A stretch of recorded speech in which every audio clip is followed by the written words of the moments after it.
पंढरपूरच्या विठ्ठल मंदिरात आषाढी वारीला महापूजेचा मान हा मुख्यमंत्र्यांना असतो, तर कार्तिक वारीला विठ्ठलाच्या महापूजेचा मान उपमुख्यमंत्र्यांना असतो.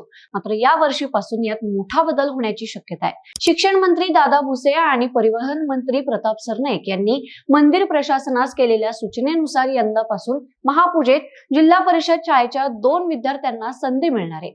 यामुळे यंदापासून कार्तिक वारीला नवी प्रथा सुरू होणार असून याची इतिहासात नोंद होणार आहे. त्यांनी या बैठकीला येतानाच मंत्री प्रताप सरनाईक यांनी एक सूचना मांडली. वारकऱ्यांसोबत जिल्हा परिषद शाळेच्या 2 विद्यार्थ्यांना देखील या महापूजेमध्ये सहभागी करून घेता यावं अशी विनंती त्यांनी केली. याबाबत आता शासन स्तरावर विचार सुरू झाला, तसा प्रस्ताव मंदिर प्रशासनाकडे दिल्याचं दादा भुसे यांनी म्हटलंय.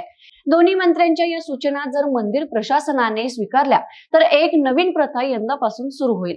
पण अद्याप याबाबत मंदिर समिती आणि प्रशासनाने कोणताच निर्णय घेतलेला नाही. तर याबाबत कोणता निर्णय होतो याकडे आता राज्याचं लक्ष लागलंय.